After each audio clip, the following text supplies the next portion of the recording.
Selamat malam Bapak Ibu yang terkasih dalam Tuhan Yesus. Sebelum memulai ibadah pada malam hari ini, mari kita bersaat teduh sejenak.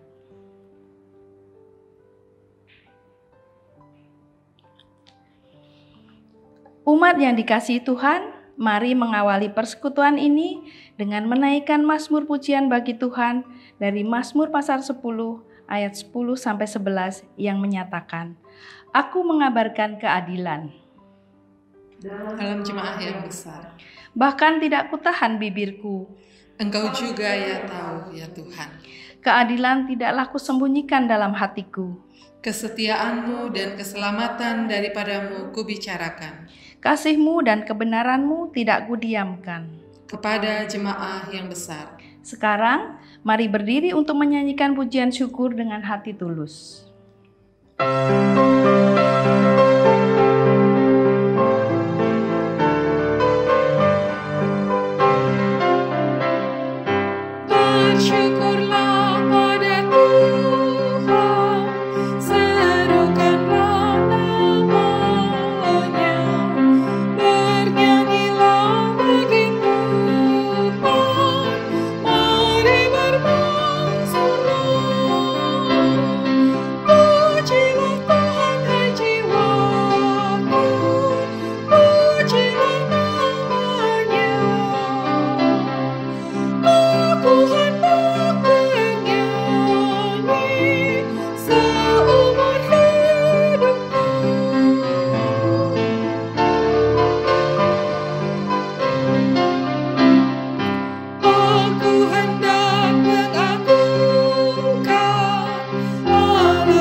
Mari kita berdoa. Allah Bapa yang bertata di kerajaan surga yang mulia, kami akan memulai ibadah pada malam hari ini dalam ibadah keluarga. Tuhan, siapkan kami untuk memuji dan muliakan nama-Mu, mendengarkan firman-Mu. Kami serahkan ibadah ini dari awal, pertengahan hingga akhir, hanya di dalam nama Yesus, Juru Selamat kami yang hidup. Amin. Jemaat, silahkan duduk kembali. Jemaat, sebelum mendengarkan firman Tuhan, mari kita siapkan hati kita dengan memuji Tuhan dari PKJ 15. Kusiapkan hatiku Tuhan.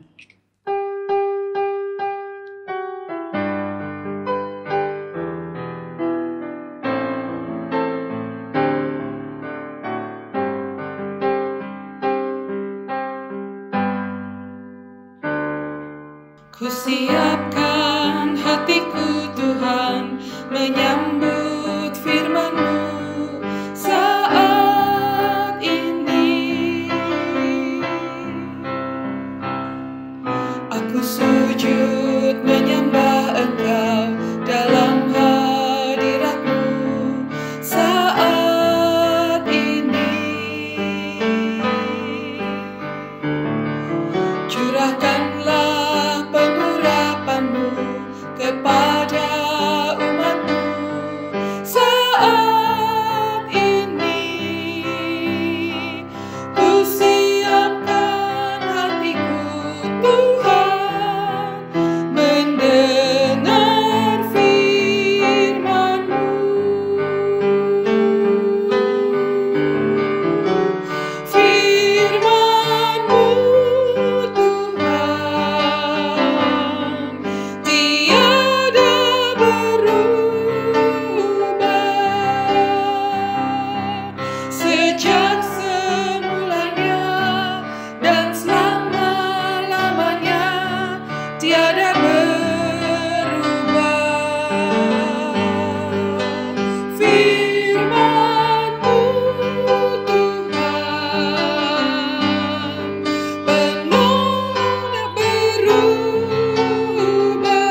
Bapak Ibu Saudara yang dikasihi Tuhan, kita akan masuk di dalam pelayanan firman Tuhan.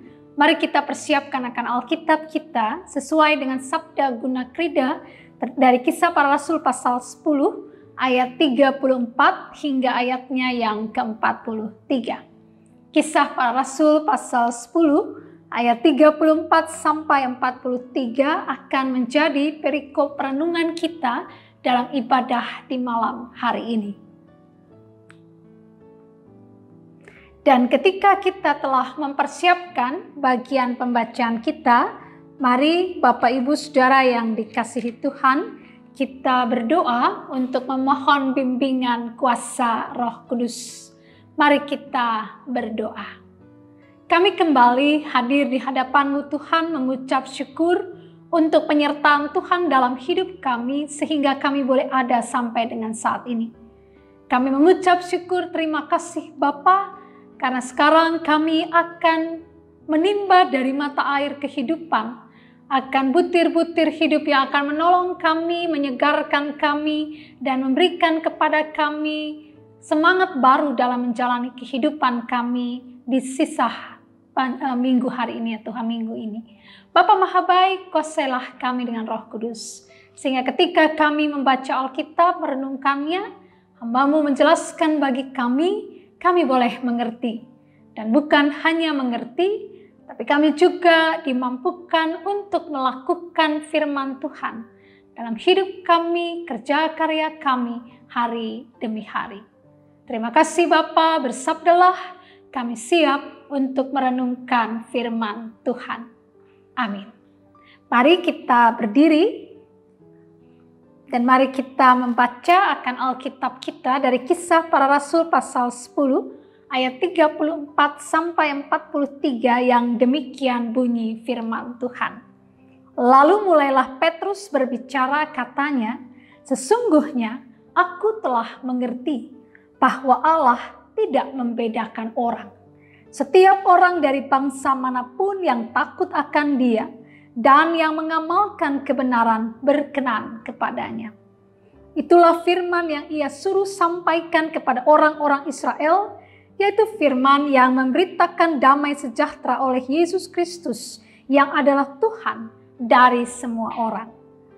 Kamu tahu tentang segala sesuatu yang terjadi di seluruh tanah Yudea, mulai dari Galilea sesudah baptisan yang diberitakan oleh Yohanes, yaitu tentang Yesus dari Nazaret, bagaimana Allah mengurapi Dia dengan Roh Kudus dan kuat kuasa.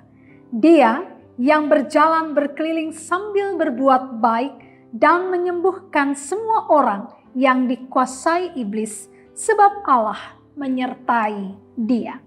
Dan kami adalah saksi dari segala sesuatu yang diperbuatnya di tanah Yudea maupun di Yerusalem. Dan mereka telah membunuh Dia dan menggantung Dia pada kayu salib.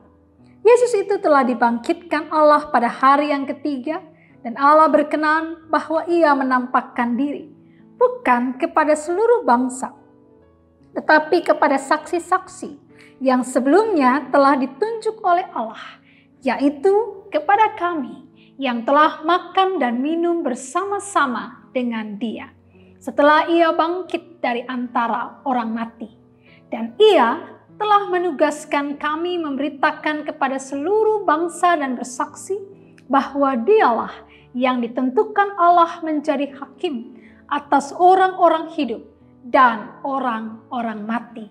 Tentang Dialah semua nabi bersaksi bahwa barang siapa percaya kepadanya, ia akan mendapat pengampunan dosa oleh karena namanya. Demikian pembacaan Alkitab bagi kita. Terpujilah Tuhan Yesus. Haleluya.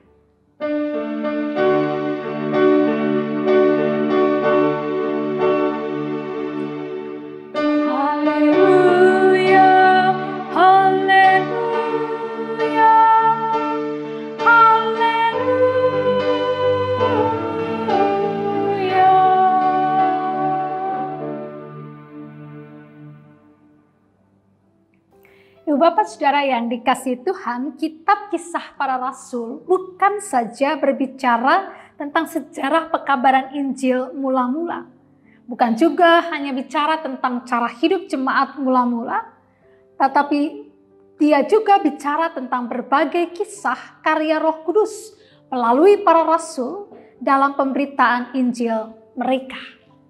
Tapi selain itu juga, Ibu Bapak Saudara, kisah para rasul juga bergumul. Di dalamnya kita bisa melihat bagaimana jemaat perdana bergumul untuk menentukan siapa saja yang dapat menjadi anggota umat Allah. Ya, pergumulan ini, Bapak Ibu Saudara, merupakan sesuatu yang wajar karena jemaat perdana, anggota jemaat perdana adalah orang-orang Yahudi yang mereka terbiasa berpikir bahwa amanat Yesus Kristus itu hanya ditujukan bagi orang-orang Yahudi. Tetapi Roh Kudus memperlihatkan kepada mereka dalam karya-karya pelayanan para rasul bahwa Yesus Kristus itu datang untuk mengajak segala bangsa dan suku bangsa untuk menjadi bagian dari umat Allah.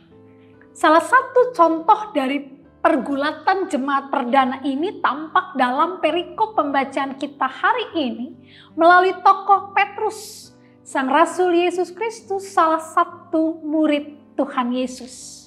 Bagaimana dia menggumuli akan hal ini, mari kita lihat dalam perikop pembacaan kita malam ini.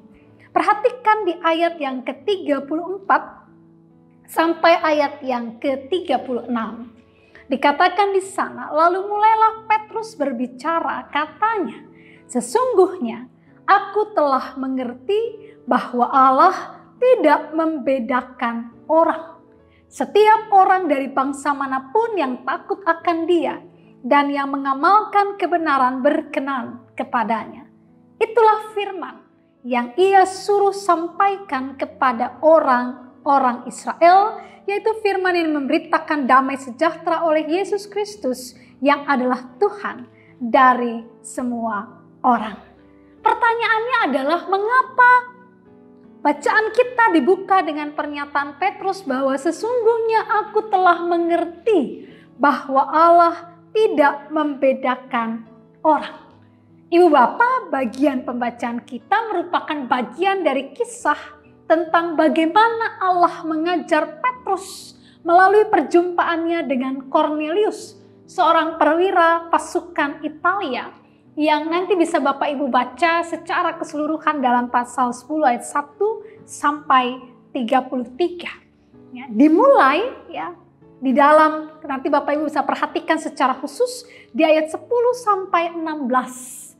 Ketika ya Petrus sedang berdoa ya di atap sebuah rumah gitu ya, dan kemudian dalam keadaan lapar, dalam keadaan dia berdoa dan dalam keadaan lapar, dia melihat ya bahwa dari langit itu terbuka, kemudian turunlah satu kantong besar berisi beragam jenis binatang.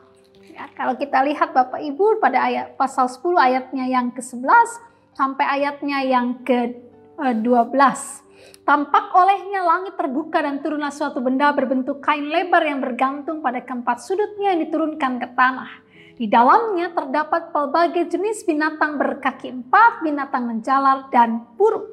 Kedengaranlah olehnya suatu suara yang berkata, bangunlah hai Petrus, sembelihlah dan makanlah. Tapi Petrus menjawab, tidak Tuhan, tidak, sebab aku belum pernah makan sesuatu yang haram dan yang tidak tahir. Dengaran pula untuk kedua kalinya suara yang berkata kepadanya, apa yang dinyatakan halal oleh Allah, tidak boleh engkau nyatakan haram. Hal ini terjadi sampai 3 kali dan segera sesudah itu terangkatlah benda itu ke langit. Ya, jadi itu adalah sebuah penglihatan yang Petrus lihat sebagai salah satu bagian dari cara Allah untuk mengajar Petrus. Ya. Apa yang kemudian dia belajar dari penampakan itu? Perhatikan sebelum bacaan kita di ayat yang ke-28 dan 29. Ia berkata kepada mereka, kamu tahu betapa kerasnya larangan bagi seorang Yahudi untuk bergaul dengan orang-orang yang bukan Yahudi atau masuk ke rumah mereka. Tetapi Allah, nah ini perhatikan saya baca pelan-pelan. Tetapi Allah telah menunjukkan kepadaku bahwa aku tidak boleh menyebut orang najis atau tidak tahir. Itulah sebabnya aku tidak keberatan ketika aku dipanggil lalu datang kemari. Ya, jadi Bapak Ibu Saudara yang dikasih Tuhan, ya, Petrus telah melampaui satu tahapan itu. Allah memproses dia, mengajarkan kepada dia tentang tugas yang akan dipercayakan kepadanya, yaitu di dalamnya pemberitaan kepada mereka juga yang bukan umat Tuhan, yang bukan orang-orang Yahudi. Karena konsepnya waktu itu umat Allah itu hanya orang Yahudi, yang diselamatkan itu hanya orang Yahudi. Sehingga ketika Petrus melihat penglihatan itu, Allah mengajar dia bahwa ada orang lain di luar sana yang juga perlu dan harus untuk menerima berita keselamatan dari Tuhan Allah. Ya, itu proses pembelajaran yang Allah berikan bagi Petrus. Kemudian dia lebih lagi disadarkan tentang maksud rancangan Allah bagi manusia pada jawaban Kornelius. Mari perhatikan pada ayat 30 sampai 33 sebelum bacaan kita. Jawab Kornelius, 4 hari yang lalu kira-kira pada waktu yang sama seperti sekarang, yaitu jam 3 petang, aku sedang berdoa di rumah. Tiba-tiba ada seorang berdiri di depanku, pakaiannya berkilau-kilauan. Dan ia berkata, Kornelius, doamu telah didengarkan Allah dan sedekahmu telah diingatkan di hadapannya. Suruhlah orang ke Yope untuk menjemput Simon yang disebut Petrus. Dia sedang menumpang di rumah Simon, seorang penyamak kulit yang tinggal di tepi laut. Karena itu segera kusuruh orang kepadamu dan dengan senang hati engkau telah datang. Sekarang kami semua sudah hadir di sini di hadapan Allah untuk mendengarkan apa yang ditugaskan Allah kepadamu. Jadi apa yang Petrus lihat, apa yang Petrus belajar dengan penglihatan itu, kemudian dikuatkan dengan apa yang disampaikan oleh Kornelius. Bahwa Allah merespon doanya, Allah merespon akan setiap tindakan baiknya itu dengan menyuruh dia memanggil Petrus untuk mengajar dirinya. Kita lihat di sini. Karena itu ayat 34 bacaan kita, Petrus bilang, sesungguhnya aku telah mengerti bahwa Allah tidak membedakan orang. Ya, Allah tidak membedakan orang.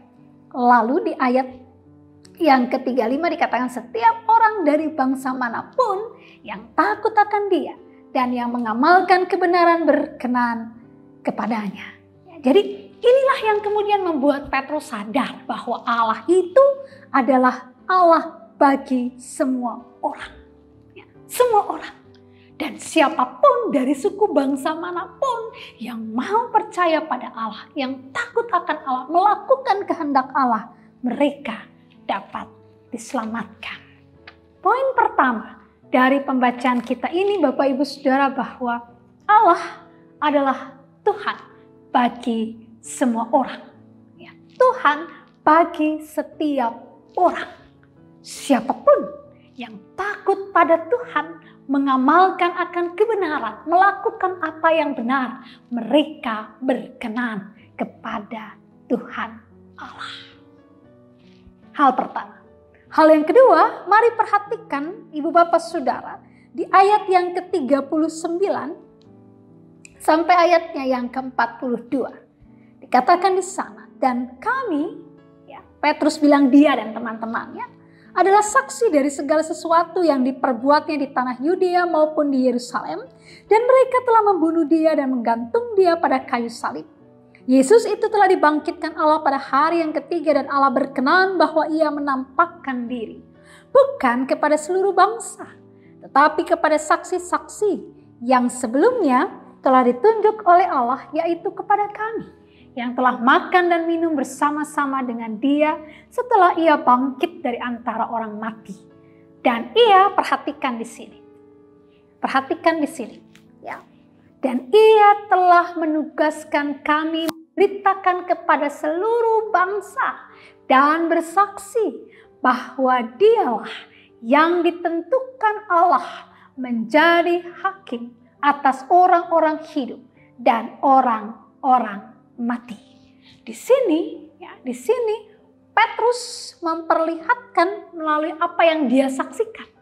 Ya, bagian pembacaan yang tadi saya baca itu merupakan bagian dari apa yang Petrus jelaskan, terangkan tentang karya Yesus Kristus dan apa yang diterima Yesus sebagai respon dari karya penyelamatan yang dia lakukan. Bahwa orang bukannya semuanya menerima dia, tapi malah ada yang kemudian membunuh dia.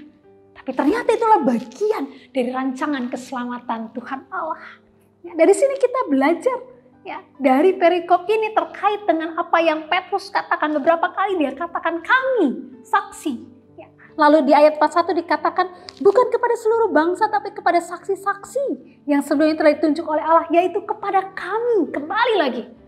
Jadi Petrus menegaskan bahwa dia dan teman-teman adalah orang-orang yang telah menikmati atau mengalami perjumpaan langsung dengan Yesus. Dan itu berarti apa yang mereka sampaikan adalah sesuatu yang benar. Dari sini kita bisa melihat ibu bapak saudara yang dikasihi Tuhan Yesus, ya, kita belajar dari perenungan ini bahwa apa yang dialami oleh Petrus secara langsung menjadi sebuah kesaksian yang betul-betul memiliki sebuah kekuatan yang akan membuat orang lain kemudian juga melihat bahwa ternyata betul Allah itu sungguh berkuasa. Hal yang bisa kita belajar Bapak Ibu Saudara yang dikasihi Tuhan, bahwa ketika kita berbagi pengalaman iman dengan orang lain terkait dengan apa yang kita alami dalam kehidupan kita, ya, ketika kita mengalami akan karya-karya nyata Tuhan dalam hidup kita, maka bagikanlah itu kepada sesama kita. Karena itu akan menjadi sebuah kekuatan, akan menjadi sebuah pembelajaran, akan menjadi sebuah penghiburan, akan menjadi sebuah teguran bagi orang lain dan akan membuat mereka mengerti akan siapa Tuhan Allah yang kita puji dan sembah. Hal ketiga, Ibu Bapak Saudara yang dikasihi Tuhan, mari perhatikan secara khusus di ayat 34. Di ayat 34 kembali saya ulang bacaan kita ayat pertama tadi yang kita baca. Lalu mulailah Petrus berbicara, katanya, sesungguhnya aku telah mengerti bahwa Allah tidak membedakan orang. Lalu lihat di ayatnya yang ke-28 sebelum bacaan kita. Dikatakan, ia berkata kepada mereka, kamu tahu betapa kerasnya larangan bagi seorang Yahudi untuk bergaul dengan orang-orang yang bukan Yahudi atau masuk ke rumah mereka. Tetapi, nah ini lihat, Allah telah menunjukkan kepadaku bahwa aku tidak boleh menyebut orang najis atau tidak tahir. Sikap apa yang diperlihatkan oleh Petrus? Sikap sedia untuk menerima pengajaran atau didikan dari Tuhan. Kalau saja Petrus, ya, dia tidak mau menerima akan pengajaran Tuhan, baik melalui penglihatan yang dia lihat ataupun sedia untuk datang ke rumah Kornelius, maka dia tidak akan pernah bisa melihat dan mengerti apa yang Tuhan sedang buat dalam hidup umat manusia. Dia sedia untuk menerima, sedia untuk membuka diri, sedia untuk membuka hati dan pikirannya, menerima pengajaran dan didikan dari Tuhan. Hal ketiga kita belajar, Ibu Bapak Saudara, bahwa kalau kita ingin, ya, melihat akan Allah berkarya dalam hidup kita, kalau kita ingin melihat ada perubahan dalam hidup kita, maka belajarlah untuk mau membuka diri kita, membuka hati dan pikiran kita, menerima pengajaran firman Tuhan.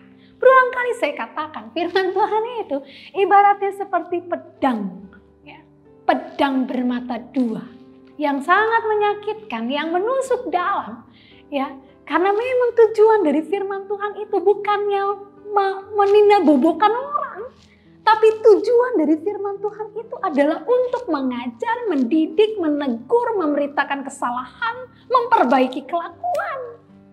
Itu tujuan pemberitaan firman, dan untuk memperoleh itu, orang harus sedia untuk menerima, membuka diri, hati dan pikiran, menerima pengajaran Tuhan.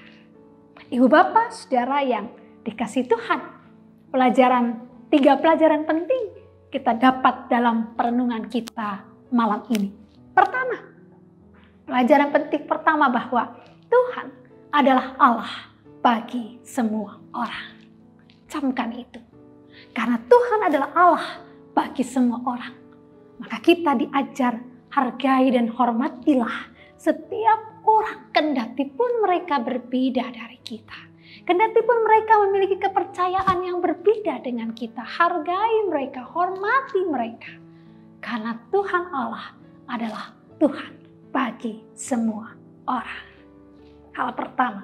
Hal kedua, pelajaran penting kedua yang kita belajar adalah bagikanlah pengalaman imanmu dalam kehidupan kita ini, bagikan kepada orang lain.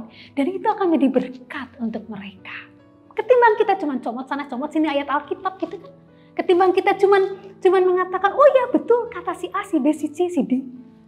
Tapi ketika kita membagikan pengalaman kita, apakah itu kegagalan kita, bagaimana kita berusaha bangkit dari keterpurukan kita, bagaimana kita berusaha untuk berjuang melawan setiap tantangan yang ada, itu lebih bermanfaat buat orang lain. Dan itu akan membuat orang menjadi terberkati dan semakin bertumbuh dalam iman. Bagikan pengalaman imanmu. Yang ketiga, belajar dari perenungan ini ibu bapak saudara. Jadilah orang yang mau membuka hati dan pikiran untuk diisi oleh firman. Untuk ditegur oleh firman. Supaya apa? Ada perubahan-perubahan hidup ke arah yang lebih baik. 3 perenungan ini, 3 butir ini kiranya menginspirasi kita dalam menjalani hidup kita hari demi hari. Amin. Ibu bapak saudara yang dikasihi Tuhan, kita akan merespon kebenaran firman Tuhan ini dengan menyanyi dari PKJ 117. Ada yang tanya, diawali oleh pemandu lagu dan kali kedua oleh jemaat.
Bapak Saudara yang dikasihi Tuhan, mari kita masuk dalam doa syafaat.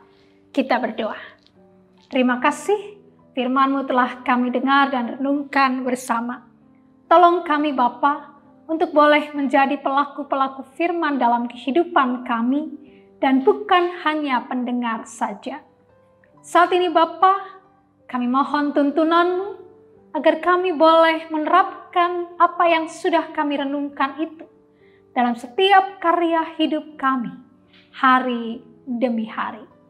Malam ini Bapa, kami mohon, berikan kepada kami Roh Kudus-Mu, hikmat yang akan menuntun kami dalam setiap langkah yang kami buat, dalam setiap sisi kehidupan kami, di mana kami akan rindu akan senantiasa membuka hati pikiran kami untuk Tuhan isi, untuk Tuhan ajar, untuk Tuhan didik melalui beragam cara, membuat kami menjadi lebih baik. Terima kasih Tuhan Maha Baik. Malam ini kami berdoa, mampukan kami untuk boleh melakukan firman Tuhan dalam hidup setiap hari. Saat ini Bapa, kami mau berdoa bagi kehidupan persekutuan kami. Berkenanlah Tuhan untuk selalu hadir, memberi sukacita dan damai sejahtera di tengah-tengah kehidupan persekutuan kami. Bagi mereka yang sakit, Tuhan jamah, pulihkan, sembuhkan. Kalaupun mereka mengalami pergumulan panjang dalam sakit, kuatkanlah dan teguhkan iman percaya mereka. Mereka yang bergumul dengan berbagai persoalan hidup, tolong mereka Bapa, untuk mereka boleh mengalami kekuatan yang datang dari Tuhan, mengalami kekuatan iman dalam kehidupan mereka, sehingga mereka dapat melewati berbagai tantangan itu dengan percaya pada Tuhan.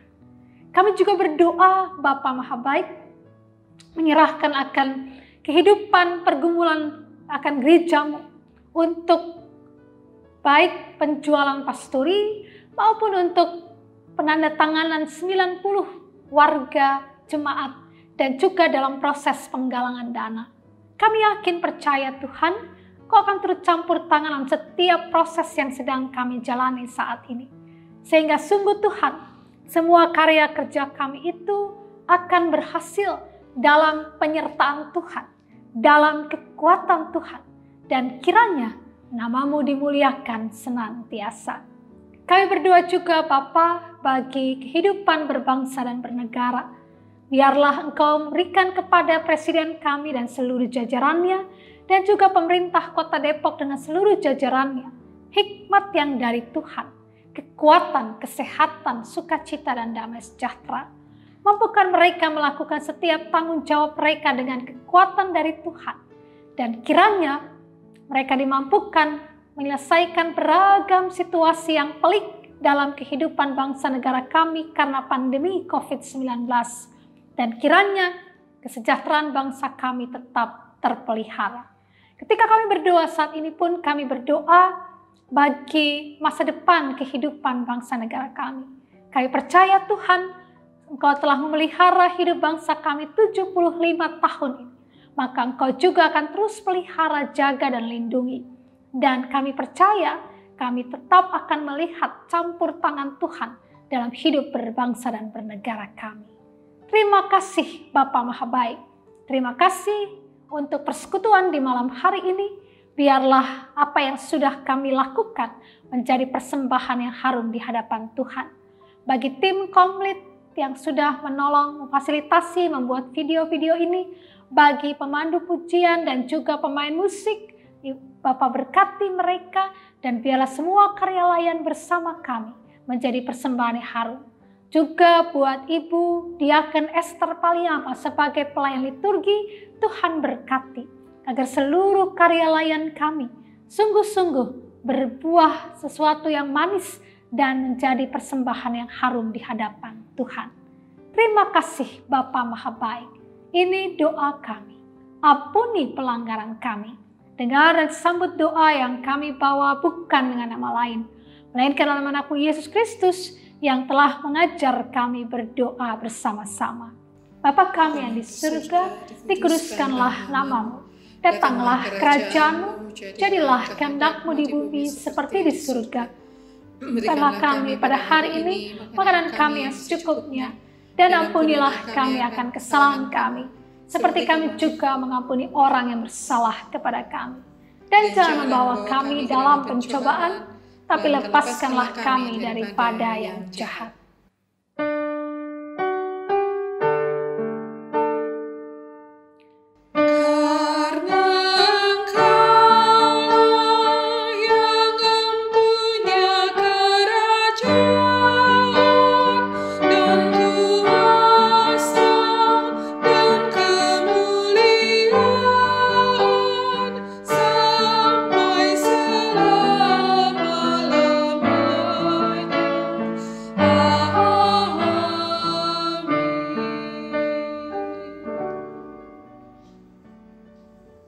Jemaat, marilah kita memberi persembahan syukur kepada Tuhan, Sang Sumber Pemberi Berkat.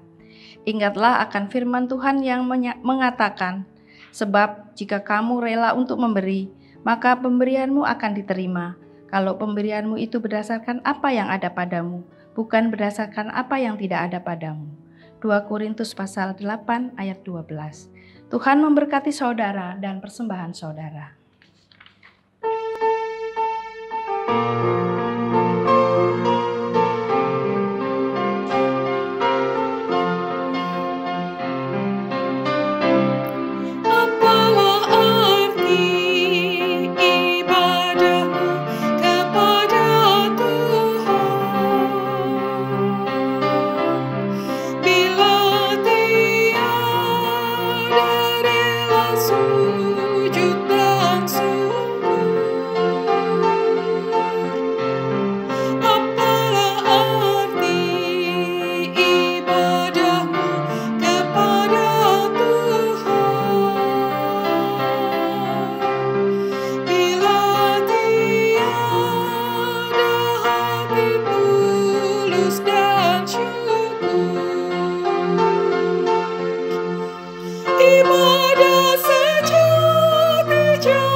berdiri untuk menyerahkan persembahan ini dalam doa. Kita berdoa.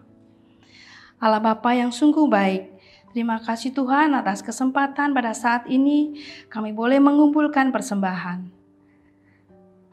Berkati persembahan ini Tuhan, berkati majelis jemaat yang mengelolanya ya Bapa, agar berguna bagi kemuliaan nama-Mu.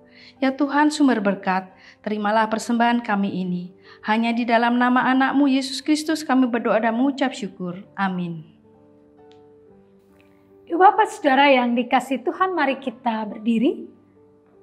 Mari jalani kehidupan kita hari demi hari. Dan biarlah kebenaran firman Tuhan menjadi inspirasi kita dalam menjalani gumul juang kita dalam hidup ke depan. Kita harus membawa berita.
Arahkan hati dan pikiranmu kepada Tuhan dan terimalah berkat Tuhan. Kasih karunia dan damai sejahtera dari Allah Bapa kita dan kasih daripada Yesus Kristus serta penyertaan kuasa Roh Kudus kiranya menyertai Bapak Ibu Saudara dari hari ini terus sampai selama-lamanya.